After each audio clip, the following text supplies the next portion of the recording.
Hey, welcome everyone. Welcome to this evening's presentation. Those of you here in Grand Rapids with me, and those of you joining us from wherever you are, as far away as Portland, Oregon, I understand. So glad to have you with us, Lewis, and from everyone here and in between, welcome. My name is Mark Mann. I'm the Director of Programs and Institutes here in the Catholic Information Center. And I'd like to tell you just briefly about the ministry of our center. We create spaces for encounter, dialogue, and community at the intersection of faith and life. And the hope of our witness is that people of all walks of life will experience God's reign with joy. We're a ministry of the Paulist Fathers in collaboration with the Diocese of Grand Rapids. And we're very happy to be welcoming Kevin McIntosh from One America Movement here tonight to talk about how we can, through especially storytelling, combat the toxic polarization that's a phenomenon in our society today, both in our communities, but also in our church as well. We have to acknowledge that. And the words of our prayer come from St. Isidore, the bishop, and it is the prayer that is being used in the synod process promulgated by Pope Francis in this past year.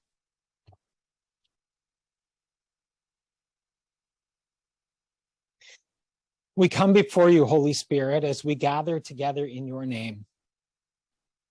With you alone to guide us, make yourself at home in our hearts.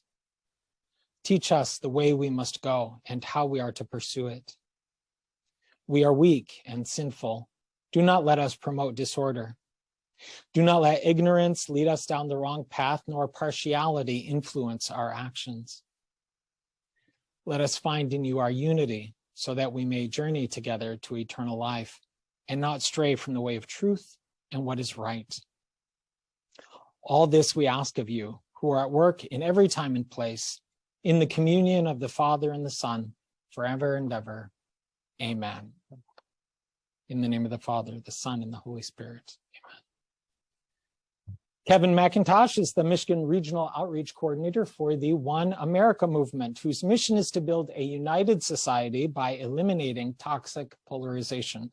Kevin earned his BA in Religious Studies and History from Emory University and a Master of Theological Studies from Harvard Divinity School. Prior to joining the One America Movement, Kevin served as the coordinator of Campus Interfaith Resources at Grand Valley State University and also was working with Kaufman Institute for Interfaith Understanding. So please help me welcome Kevin McIntosh. Thank you all. I'm so excited to be here. I follow the Catholic Information Center and a few other groups on Facebook. I was really excited when I saw the Paulist Fathers this year. One of their main priorities is to think about and talk about toxic polarization. And so I emailed Mark and Father Tran and just was really excited to partner with this organization. So I'm glad to be here. Today, we're going to go through a process that we call How to Talk to Your Neighbor. There's also storytelling through difficult conversations. We're going to be practicing our storytelling. We're going to have a chance to have a conversation with somebody else in this room over a topic that might be difficult. And so we'll guide you through that process. It's going to be an interactive. Once we get there, it'll be interactive. It'll be coming in and out of conversations. But in the meantime, if you could take a second and pull out your phone. This is part of the interactive part. And for the folks on Zoom, you can also do this and scan this QR code. It should be a very quick survey. If you have your phone, you can scan that. That'll just help us as we think through this presentation again and again to help us figure out where people's baselines are at the start and then also again at the end of it.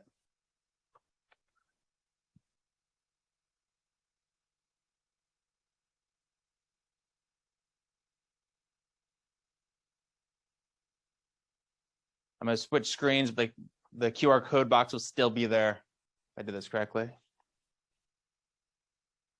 It is. So that's me. Again, I'm the Michigan Outreach Manager with One America. As Mark said, our mission is to eliminate toxic polarization. We do that in 2 ways. We work directly with faith groups and faith communities to shape norms. So how do pastors and priests and rabbis and imams, how can they use their influence in their congregation to help people lower toxic polarization, to learn how to have better conversations, to learn how to be better allies and be better friends to folks who are different from them. We also do that through connecting people across difference. What are those things that we hold in common, whether it's issues, whether it's local communities? What are some things that we can agree on across those other differences we might have? How can we hold those to intention? We work with some really great partners. And so if any of the data or slides you see really interest you and you want to learn more about it, I can get you these reports. 3 partners that I highly recommend, a lot of our data comes from them, are More in Common, Over Zero, and Beyond Conflict. They're just wonderful other partner organizations and research firms that look to see how America is not as divided as we think it might be. So we've used this term a few times today, and I think it's really important to differentiate between what toxic polarization is and what normal polarization is. When my fiance and I want to go out for dinner and we disagree on where we're going, that's polarization. There's disagreement. Disagreement's okay. Polarization's okay. I don't know, I can know, there we go. Normal polarization is when I disagree with you on an issue. Often we use the sports metaphor that you can be a Lions fan or a Vikings fan or a Green Bay fan. And you can both say, our team's the best team. But it's okay. It's okay. We can understand why you like that other team, or we can see that it's okay. We root for different teams. We might have different opinions on immigration or gun reform or abortion or gay rights or any of those things, any of the hot topic issues that are going on in today's society. We can have different ideas about it. And we can be really strongly in our team and still see the other person as human and still see the other person as fully them. It's static. It is what it is. Now, it becomes toxic when it's no longer about the idea, when it becomes about that person, when it becomes, I don't like you because you're a Lions fan. I don't like you because of your stance on any of those other hot topic issues. I don't like you. It's no longer, I disagree with you. It's, I don't like you. I can't stand you. I don't want to be with you. You're evil. And you must be stopped. And while normal polarization is pretty static, right? You can be on your side, you can have your team. Toxic polarization keeps getting worse and worse. I don't like you because of this idea, and I don't like your whole group. All of you guys are evil, all of you all are wrong, all of you are like just horrible people. Why are you over there? It's not even work together, it's not talk to you at all. It gets deeper and deeper. I love this quote from John Nzu, who's a political scientist over at Washington University. And he says this rhetorical shift from wrong to evil is deeply worrisome, especially in a pluralistic society with deep differences over important matters. Wrong holds out the possibility of persuasion. Evil usually calls for avoidance or annihilation. So again, if I say that you're wrong because of your stance, we can have those conversations. I can try to persuade you. I want to be in that room to do that. If I assume you're evil, I'm going to avoid you. I'm going to avoid your group. And that's how that toxic polarization, we have a cycle, and that the loud voices get louder and those moderate voices get quieter. So we push people to the side. So this is the $1 million question. How do we have conversations around these issues? We don't like to talk about them. I know I get scared sometimes to talk about some of these issues. How do we actually do it? So I'm gonna have you pull out your phones again if you have them. If you don't, it's okay. This is an app called Slido. This should take you to a website.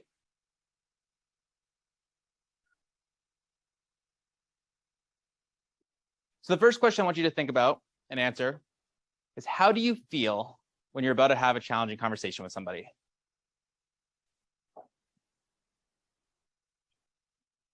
How do you feel? What are some emotions that come to your gut? If I tell you that as soon as you leave this room, you're going to talk to somebody about whatever that issue is. Upset, stressed, tensed, begrudged about it, anxious. A couple more people, looks like we have 2 more people typing.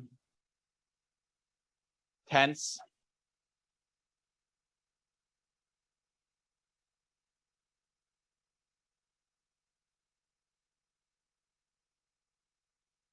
Yeah, so this is all normal, right? Our body, when I get told I'm going to have a conversation with someone that's difficult, my brother and I often disagree on things. And so when we have to have those conversations, even with some of this practice, I still get tense. I still get a little anxious. Stress is usually the biggest word on this word cloud when I do this. So these are normal feelings. I can't promise you after today's workshop, you're going to be less stressed, or you're not going to be stressed at all, but hopefully this format can make you a little less stressed as we get some practice. So your phone should pop up to the next question. What are the topics that are out there that make you nervous to talk about?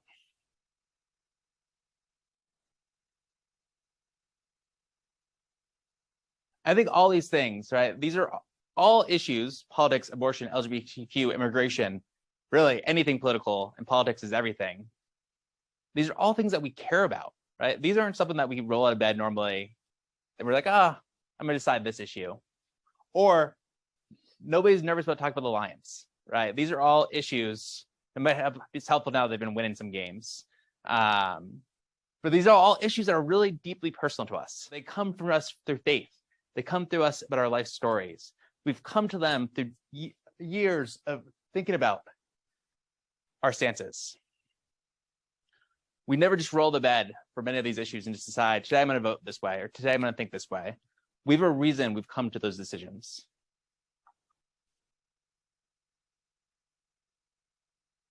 So why is it hard to have these conversations? Why do we get tense? Why do we get anxious? Has anybody here ridden an elephant before? Yeah. Jerry, Jerry, right? Yeah. When you're riding that elephant, if you wanted to turn left and the elephant really wanted to turn right, which way are you going to go? You're going to go right. Yeah. So I've never rode one, but I don't think I could control it if the elephant wanted to do something different. That's how our brains are as well, right? We start off wanting to have a civil dialogue. We want to sit down and have a conversation with somebody, but our body gets tense. We get flushed. Our heart starts beating, and our subconscious starts to go to the right and starts to veer off from what our normal body wants to be, right? We want to be able to sit down and be relaxed and have the conversation, but our body has other ways and our body wants to do something different. And so it's all hormonal, scientific about why our body gets tensed, right? It's not our choice. Our body just does it automatically. And it does that because of some of these reasons, right? Do we have any big sports fans here? Notre Dame. State. It's Steve. Steve, if I asked you, Brian Kelly, is that the coach there now? Former coach. Who's the coach now? Marcus Freeman. All right. If you had I know my pro sports team so much better. If you had a Marcus Freeman or a autograph Notre Dame football, could I ask you for a certain amount of money to go on TV and stab it and say Notre Dame's the worst team? Is there a certain amount of money I could get you to do that? Probably a threshold, right? I won't ask you what it is, but some amount of money, right? And you can think of that for your own sports team. Like, is there an amount of money? I know I'm a big Tampa Bay Rays fan, and there's some amount of money you can get me to say the Rays, horrible team. You know, they should spend more money. That we should get them out of the league. I'm also Christian, and there's no amount of money you could get me to do that with my Bible. There's no amount of money you could get me to do that with my own tradition. And so automatically our brain puts things in different categories, right? We can talk about sports, and we can say sports are in this category. But our sacred values, those things we hold dear, our religion, family, many other things, there's no amount of money that can get you to disown them. Mark, you're talking about your grandkids. So family is another one of these sacred values. You're talking about your grandkids. Maybe there's sometimes you don't want the grandkids there, but I'm pretty positive. There's probably not much money you can do to be like, I can't have you here anymore. So family could be a sacred value. Religion can be a sacred value. The issue with sacred values is in today's society, more and more things in our brain are becoming sacred. So gun control, immigration, abortion, some of those hot topic issues have become sacralized in our brains. So we need to work to think through, how do we actually have those compromises? How can we have conversations around some of those issues? And what issues are we willing to compromise a little bit on? During conversations, sacred values might be touched on.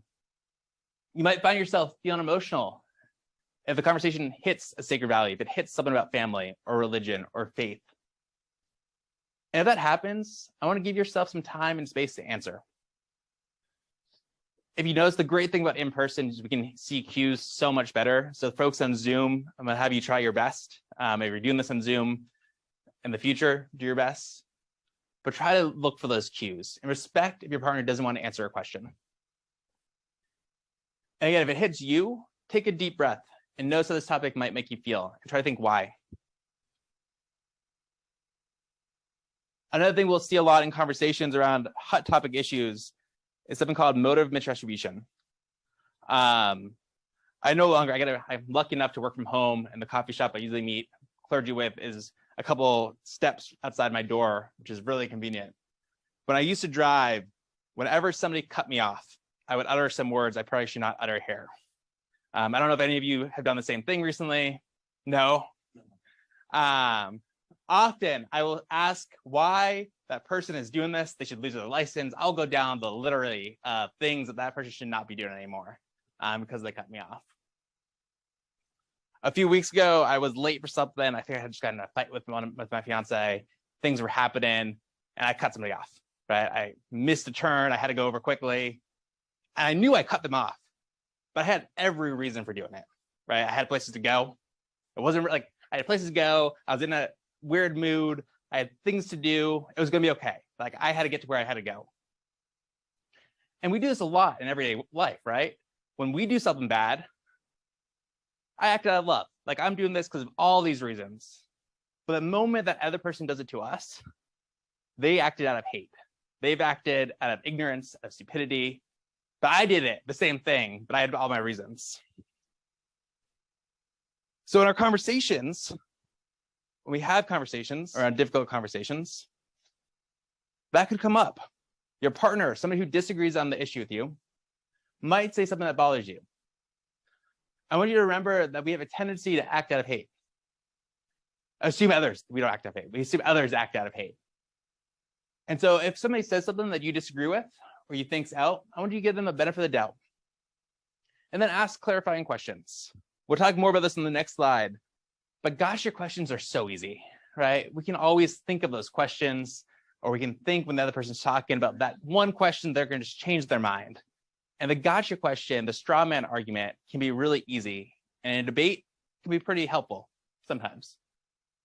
But when we ask questions in a real conversation, when we're actually want to get to know the other person, we need you to ask clarifying questions, to ask what they actually mean, to dig deeper into that story, instead of asking that one gotcha.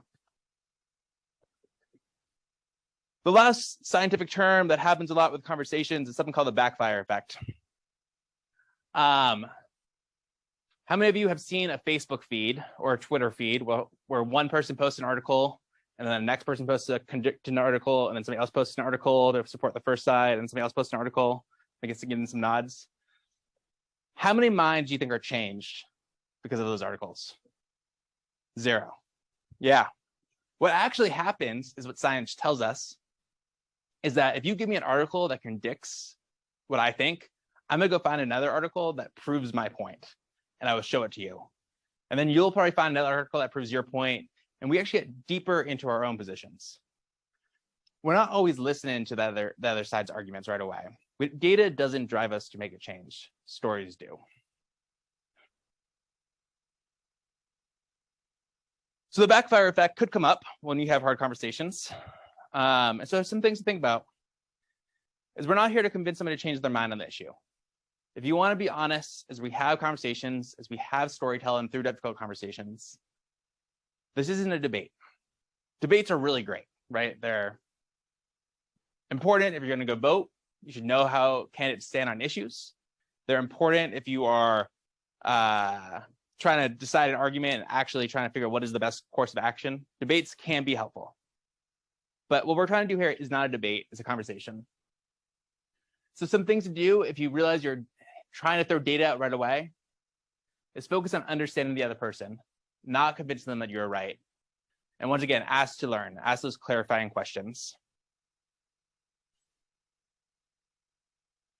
because we need to be able to work together. If we're not able to talk with each other, we're not going to be able to go to kids' food baskets and pack lunches for people together. We're not going to be able to go do all the great work that the Catholic Social Services does in Grand Rapids and across the world to help folks who need help. If we're not willing to help work together, if we're not able to talk together, we can't work together. And local issues need local people to help find those solutions. So we're about to go into our conversation in a second. I just want to say a couple things. So I get asked when we do this, 3 questions a lot. The first question I get asked is, Kevin, this is really great, but does this mean I need to find common ground with extremists? Do I need to work with those folks who hate me because of my race, my gender, whatever it is? Do I need to actually work with those people? And the answer is no. We're not asking you to work with the KKK. We're not asking you to work with neo-Nazis or anything like that. We're asking you to work with the person who's down the street from you, wherever you live, or the person in your parish down the pew from you, who might vote differently than you, who might have a different stance on immigration, who might have a different stance on LGBTQ or abortion. We're asking you to have a conversation with those folks. We don't ask, when we do this with larger groups, if you put yourself on a scale for any of these questions, on a scale of like 1 to 10, we don't really want a 1 and a 10 talking to each other, because that's usually not going to do much good. Like a 1 and a 7 is like a perfect pairing, or a 3 and a 10 is a great pairing. Folks who are still disagree, but aren't on those extremes. We're asking you to go a couple steps down and find those folks who you disagree with, but it's not polar opposites. The other question I get asked sometimes is, does this mean I need to give up who I am? Do I need to compromise my values? If I think X, Y, or Z is not okay, and I believe that, do I need to compromise that value to be in the space? And the answer again is no. We want you to be in these conversations. When you have conversations with people, fully yourselves. Just as we want you to be able to give that person a chance to be fully themselves and to have that conversation. So you don't need to compromise your values. You're allowed to be fully yourself in your political stances when you have these conversations. The third thing I get asked, I work a lot with college students, so sometimes it comes from them, but it comes from other folks as well, is how if I can't engage? How about if whatever the topic is just touches me so deeply and so personally that I can't do it? I don't have the energy. I don't have the mindset. I usually say that's okay. I want you to think, though, if you're unsafe, if that conversation is touching a personhood in you and you are unsafe to engage, whatever that means to you, don't engage. You don't have to. But I want you to think, are you unsafe or just uncomfortable? Nobody's going to know. That's between you and yourself. If you're unsafe, don't engage. If you're uncomfortable, you don't need to engage. But go home and think why. What part of that conversation was uncomfortable to me? Where did I get nervous? And how can I reflect so I could actually have that conversation in the future if I wanted to? So really thinking through unsafe versus that uncomfortable. Does that all make sense? In a perfect world, we're going to do this with random people today. It's going to be great. But in a perfect world, you would choose somebody you know. You would be on equal footing. And so that means if you are somebody's supervisor, maybe that's not the person you want to have a hard conversation with. So think about power dynamics there. And choose a narrow topic. We also don't do that well here, which you'll see in a sec. And then take time to prepare it. That doesn't mean prepare facts or data. It means to prepare your heart, your mind, your soul to have the conversation. So today we're going to go in 3 parts. So I'm going to send you off to a conversation, and we're going to come back and debrief, send you back off, come back. And these are the 3 steps we're going to have. We're going to establish a starting place. We'll reflect on some of our personal beliefs, and then we'll think through how do we work with others. Some quick ground rules as we have these conversations. The first is listen. Listen to your partner. Active listen. We've talked about this a few times. Ask to learn and not to respond. Be present. It's so easy in hard conversations to be thinking about my next debate point. To actually be thinking, okay, they're going to say this, and then I'm going to zig here. I'm going to get them with this data point, and I'm ready to go 4 steps ahead, and I missed everything that Ray just told me about his story. I'm ready to think through my next point. So be present. Pause. Zoom's hard for this one, but watch for cues. If you think the other person's, if something we're talking about is hit on that person's sacred values, you can watch for those cues. be open-minded, assume good intent, be self-aware, and then also maintain trust and confidentiality. One of our coworkers, the rabbi that works with us, uses this, and she says there's also double confidentiality. And so if Vicky was my partner and Vicky told me something, it's not only not telling Fred or Ray about what she told me, but it might also be if I see her next week or in 2 weeks, not always bringing it up, right? It's okay to vet what happened here. You can check in with Vicky later on, but not every time you see her, you don't need to bring up, oh, remember that one thing you said? You can, so that's the double confidentiality there. Before we go to our topics, any questions about these ground rules for dialogue? Yes, like watch for cues. Yeah. Which cues? Yeah. Is that something you're going to cover? No, so watch for cues. That'd be if you think, if I ask you a question, one of the questions we have on here, and all of a sudden you see I am evading it a little bit, and you think it might have hit a sacred value, then that person have that time to pause. So watching for cues if you think that person's dealing with a sacred value question. Watch for your own cues if you think you are hitting that mode of misattribution, or watch for cues around the backfire effect as well. Does that make sense? So today's topics, these are the three we're going to have you talk about. So to go into how do we narrow the conversation a little bit more, this first question used to be law-abiding citizens should have the right to own guns. And I was talking to one of my coworkers who we disagree politically on many issues, this being one of them. And what we realized as through our conversation is that we both said, yes, law-abiding citizens should have the right to own guns. What type of guns are we talking about? One of us was talking about pistols or hunting rifles, and one of the other person was talking about all guns, including semi-automatic rifles. And so what we realized was the question wasn't, the broad question is, should guns be legal? And how do you narrow that? And so we're talking just about a specific type of weapon. So our office has gotten better at actually narrowing the questions down. Like I said, it used to be gun control, immigration, and those are very big. So how do you pick a specific topic within that? Narrowing the topic also allows it. So if me and this coworker were having that conversation, we aren't going like this, right? We actually have defined our terms. We know exactly what we're talking about, and we're now talking about the same thing. Sometimes in difficult conversations, when we don't have a narrow topic, conversations go right over each other. So we're actually arguing about two different things, or debating, or having conversations about two different things. So 3 topics. Law-abiding citizens should have the right to own semi-automatic rifles.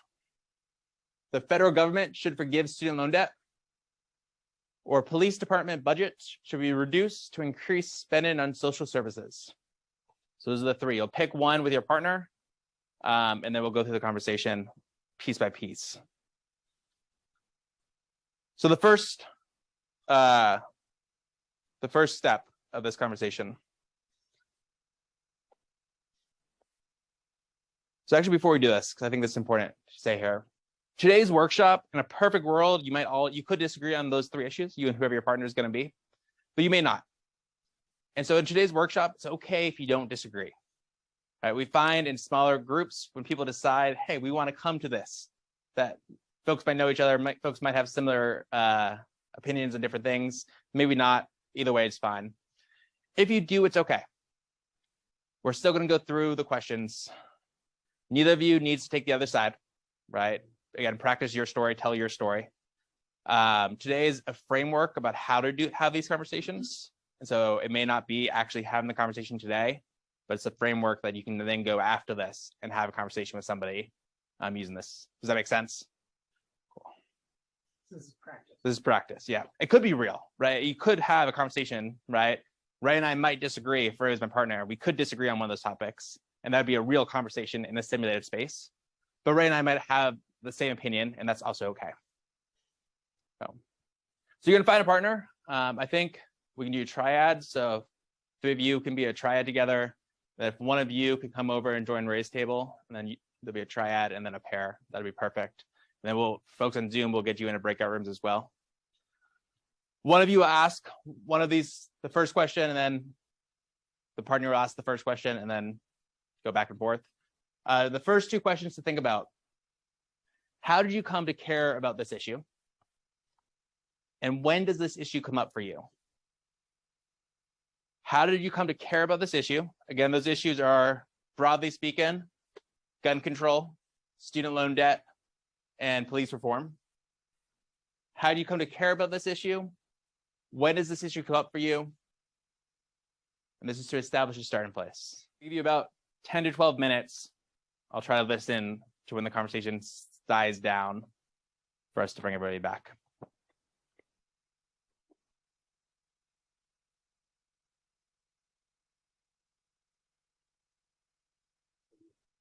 We're gonna have somebody from this table come over to here.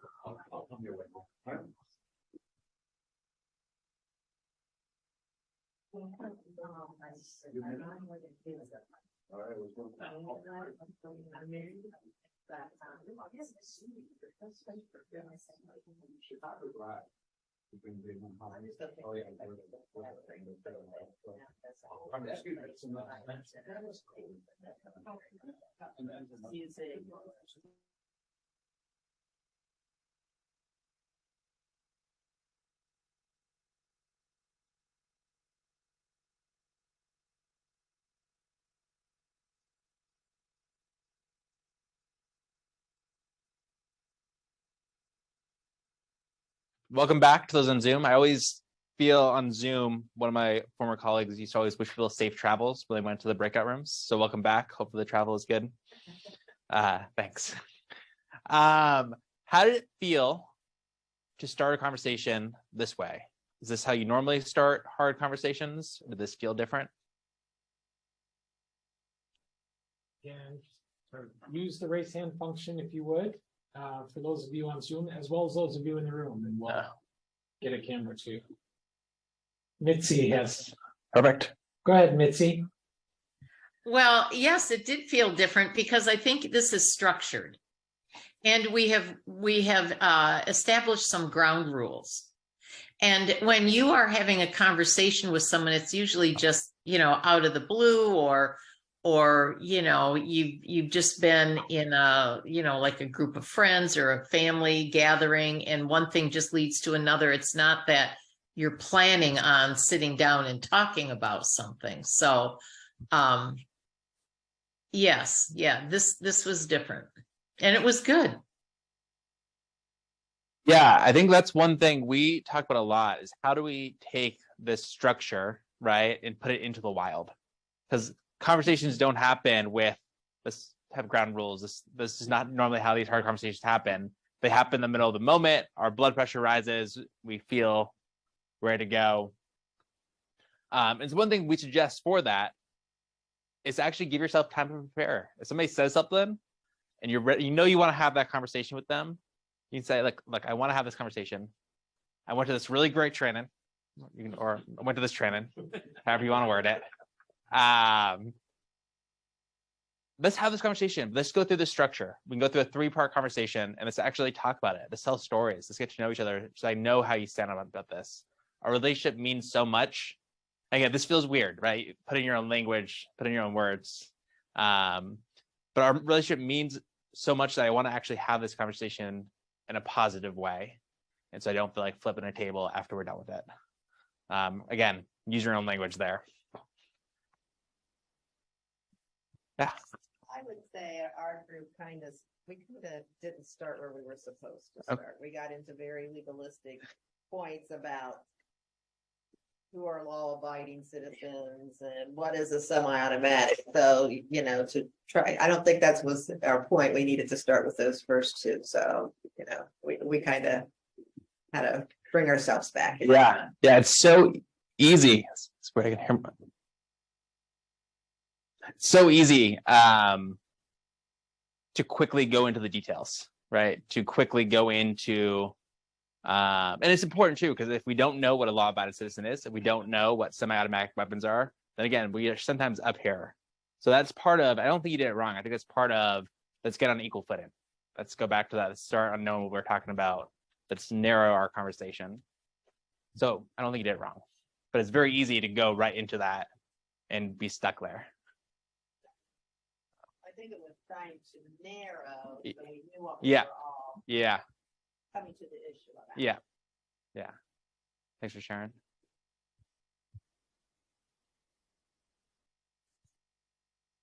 Sometimes for me, it's easier to have a conversation and maybe a disagreement with somebody I may not know as well Yeah. versus somebody that I'm really close to. Like, for example, my father, we see differently in terms of our political views. I have a hard time having a conversation with my father about it because he is very strong. And I know whatever I say, I'm not going to change his mind. So it's hard to even have a conversation with him about it because I know it won't be a conversation. It'll be becoming almost an argument. Yeah. At the end of the day. Yeah. So you avoid it. I avoid it. Yeah. Yeah. And I think we'll see coming up, hopefully the second part gets you to, we'll bring that back after we debrief the second part because I want to spoil what may or may not happen. Yeah. But yeah, I think that happens a lot, right? I think often, whether it's family members or if it's people that we just assume are so different from us that we can't have that conversation. It happens a lot with family members because we know their opinions more. But what we see through our partners at More in Common is that if they ask, this doesn't exactly go to your father's point, but it goes to when we think the other side is not going to change their mind at all. They asked Republicans what they thought Democrats would say on many issues. I'll talk about immigration for this one. And then they asked Democrats what they thought Republicans would say about the question, how open should the border be? And Democrats thought Republicans wanted the border basically all closed, and Republicans thought Democrats wanted the border completely wide open. And so if that's what we think about the other side, and there really is no point of working together because there's no middle ground to compromise. In reality, when Democrats said what Democrats wanted and what Republicans said what Republicans wanted, they were between 30 and 70 on average. And so there's a lot more room for compromise. But media says, again, this isn't good to your father, but media says that people on the other side are so far over, there's no point of trying to have these conversations. And that's how those loud voices get louder. And it's hard. It's especially when you know that person. So if I feel the same way sometimes about my brother. So if we're going to have a conversation, he's not going to change his mind. It's like, let's just hang out and talk about other things. It's really hard.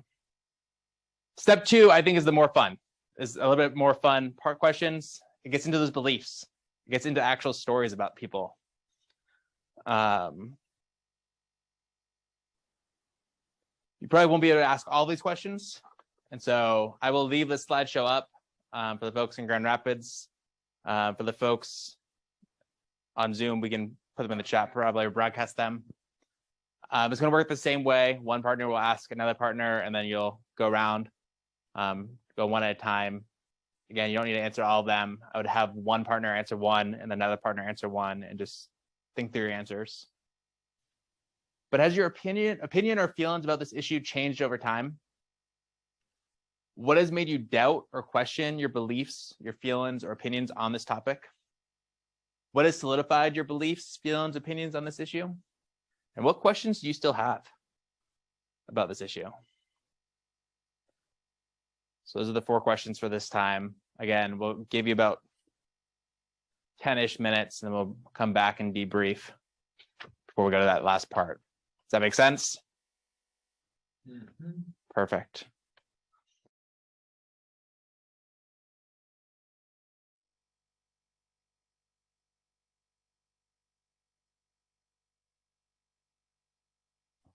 Slowing down a little bit. Welcome back.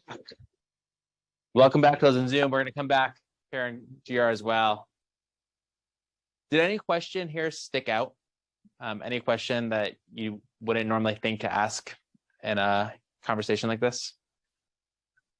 That second question to me seemed to be the one that got us talking a little bit more about trying to unravel why you might feel one way or the other about an issue. Yeah, what have you doubted? Yeah. That's one of my favorite questions. Yeah. The third one, when I've tried to discuss with people and get them to tell me why you believe that, sometimes they really struggle to go there. Yeah. What we realized, we did this presentation for a group One of my colleagues did it. But at the end of the presentation, somebody came up to him and said, that third question you asked me, like, when did I, actually it might have been the first one or this one, like, when did you come to care about this issue? What has solidified this? It's like, I was thinking about this. I've been arguing this side for so many years. And I had to think, like, why do I care about it? I didn't have a good answer.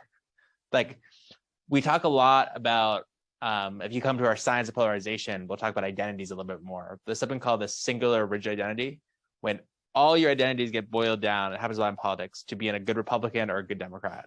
And so to be a good Democrat means you're a good parent, or to be a good Republican means you're also a good parent, or whatever it is, but all your other identities get boiled into that one.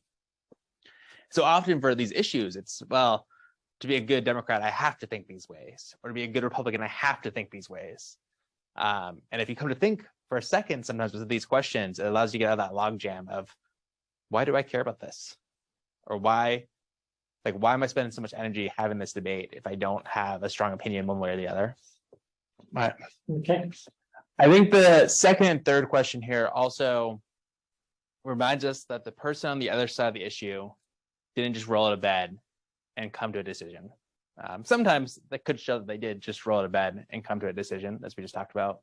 But often they have that story and they've wrestled with these questions. They've wrestled with the thoughts that one thing you're like, this is going to change their mind. This is it. They probably also thought about this. And they probably wrestled with that data as well. And so it allows you to see, again, that fully human side of the other person.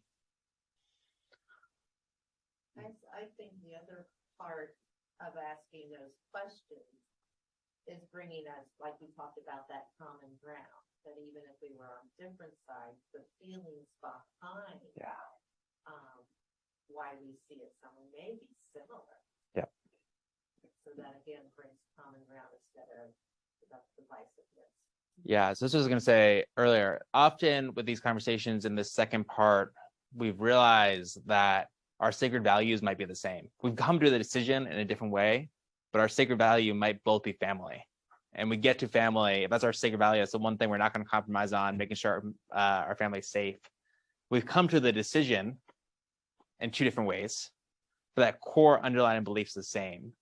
And this will get to this next thing. Then you can find some common ground about, can we hold whatever the topic is in tension over here? If we both really care about our families and care about kids' safety, can we do work on making sure kids are fed while holding this tension, not ignoring this tension up here, but finding those common grounds of sacred values that we share and doing some work together on that issue.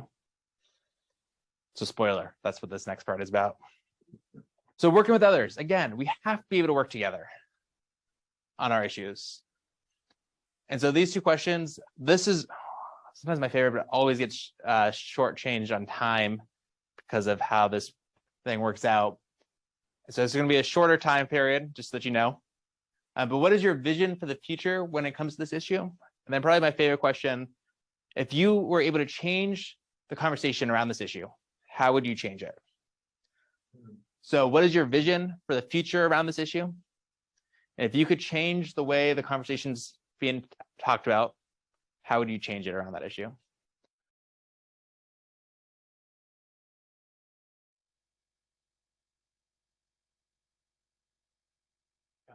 So that would be the conversation. Those are the three parts. You've established your starting place, you've reflected on your personal beliefs, and then you've thought about how do you work together in the future. After a conversation, if this was in the wild, doing this with a loved one or a friend or a fellow church member, whoever it is, somebody you care about, you might want to go home and just think through. So this would be like a personal reflection. So we're not going to do small groups or anything, but reflect on your conversations. How did it feel to discuss that issue? Did anything upset you? Did anything touch that sacred value? What was it? Do you have any follow-up questions you should consider? Is there anything you need to process before you can engage and work with your partner on that issue or other issues? And then again, if you found something in common in any of those things, how can you look for ways to make a difference on this or any other issue? Right? I think often what I've seen in toxic polarization is that, again, this one issue says that we can't work together anymore. When we have all these other issues we can come together on. And so The last part, the last couple of minutes here, I just want to name 2 quick strategies about how can you actually build relationships with people. The first is to stand up for what is right. And so Dumbledore from Harry Potter gives this really great quote. It takes a great deal of bravery to stand up to our enemies, but just as much to stand up to our friends. In One America, we call that being an in-group moderate. That doesn't mean being politically moderate. You can be liberal, conservative, and still be an in-group moderate. It's not our best name for the science concept because people think it means you have to be moderate. It does not.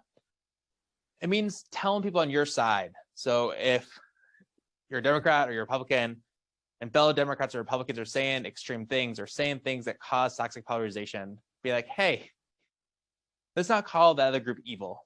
Let's just call them wrong. Let's not say those people aren't human. Let's just say we disagree on them on X, Y, or Z. Being an in-group moderate is hard. It's probably one of the most difficult things because you know your group. And so if the group you're a part of kicks you out for speaking up or speaking out, you know you're not part of that other group. So where do you go? One of my pastor friends often remarks that in extreme situations and social uprisings, the in-group moderates are the ones who get shot first. It's a dangerous place to be, but it's a really important thing to say to your people on your own side. Let's take it down. Let's lower the toxicity. The other thing to think about is how do you expand your group? How do you mix it up and sit with different people, talk to different people? And one thing we talk a lot about, and again, preview for our training in January if you want to come back. We'll talk more about this in more in depth, but something called cross-cutting identities. What are those issues or those things you share in common with somebody on the other side that they may be a Democrat and I might be a Republican, but we're both parents, or we both care about the homeless, or we're both Catholics, or both whatever it is. What is that cross-cutting identity that you can come together under and hold this part in tension while not ignoring, while still working on all of this? And that's hard to do sometimes. So we'll name that. But it's a lot easier if you can find those common grounds, things you care about.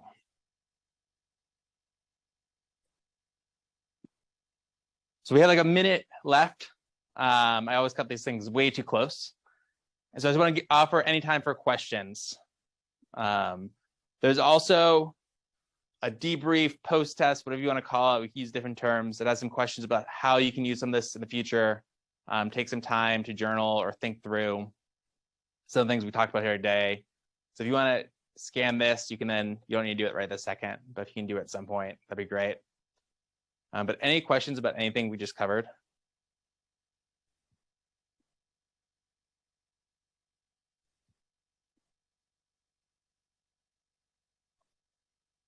Folks online, you can go ahead and unmute yourself if you want to share questions or comments. Mark, this is Dan. Hi, Dan. Good. I want to react to tonight's presentation. What I would like to have taken away from here, which I'm not going to be able to take away from here, is I'll use it this way. I would like to have a laminated card with about 5 to 7 steps or things that I need to remember when I enter into conversation. Now, I know all of this is good, but I'm not going to be able, I'm not taking much away on what to do until I will get the booklet, but then I will have to go through the booklet and create my own 5 to 7 steps. This is the way I learn. And if I had those, then I would be ready for the family Thanksgiving dinner. Or Christmas. Yes. Christmas dinner. So I'll have my placard, my laminated 5x7 card there with the 5 to 7 things to do. What I'm saying is there's way too much information here for me to grasp and to be able to apply. Yeah. Dan, I think it's Dan, right? Yes. I will find the organization. There's an organization that took some of our stuff that we partnered with and made it a little bit into Instagram infographics. That's what I like. That we can send you as well. Thank you. Yeah. I have a question. You know, this was all very nicely laid out and but how would we engage in a conversation with somebody who doesn't have the ground rules and who just pushes their way forward, and they're very one-sided and they're very right, and you know, there's just no room for compromise or listening, you know, somebody who isn't a good listener? How do you what do you say to them? Yeah, those are the hardest ones, right? It's really easy, even if somebody's a 3 and a 7, as we talked about earlier, if they're willing to engage in the conversation, it's really easy to do this. But it sounds like you're saying is how about somebody who doesn't want to engage? Am I hearing that question right? Or doesn't want to abide by the same framework? Right. Yeah, I think one thing we've often suggested is saying, like, I want to have this conversation with you, but if we're going to do it, I don't want to ruin this relationship. This helps if it's somebody you have a relationship with. So as we think about Christmas dinners coming up or Thanksgiving dinners, or it's always the uncle, but the uncle at the dining room table gets the uncles like me a bad name, but the uncle. If it's somebody you have a relationship with, right? You can say, I want to keep this relationship. You mean a lot to me, and I just can't do this right now. And I think tapping into that relationship when you can is really important. I think also it's important for you to just think yourself, like, it's always worth some energy to try to engage with people we disagree with. But if that person's way far and isn't willing to, they need to come somewhat to the table as well. And so I think that goes back to that unsafe versus uncomfortable. And so trying to think through that a little bit on your own. Like, what does safety mean? And is it worth in this moment doing it or not? That may not be the best answer, but those are the first things. Tapping into that relationship is always my first one. That's good. I like that. A pastor once told me, and this is why relationships matter. A pastor told me that, you know, for bridge building, right, is what I do. I love being in Grand Rapids because there's lots of bridges here that I can use for good metaphors. Okay. One of the bridges near my house was closed down again on the highway. I thought it could be closed down for, a couple of weeks. It was closed down for like 4 months, 5 months. It made my commute really bad. So bridges take time to build. They don't just show up. They don't appear overnight. Mm-hmm. And so a pastor told me that we need to build bridges that are strong enough to hold these hard conversations. The founder of Interfaith America says we need bridges that are stronger than the bullets that are being shot at them, and so, or the bombs being dropped on them. And so how do we build those bridges? I think that goes back to that relationship. Yeah. Thank you. Yeah. In Spanish, we have the term gente puente, the people of the bridge people. Yeah. Important. I mean, again, it's those in-group moderates can also be like trying to bring folks from your side a little bit closer to be a little bit less extreme. But that's really what it is building those relationships. And you do that through conversations. You do that through being okay with finding those cross-cut identities, with being okay with having these hard conversations. And it's not easy. I think anybody that tells you these things are easy or you won't be anxious every time you still do it is selling you something that I would love to take that course, if true. But it's hard. Our elephant will still go to the right, even when we want to really go to the left. So, yeah. Thank you all for coming tonight. Hopefully this is helpful, again, when that uncle starts up and up, or when you just want to have that conversation with somebody down the pew. Kevin, thank you. Yeah.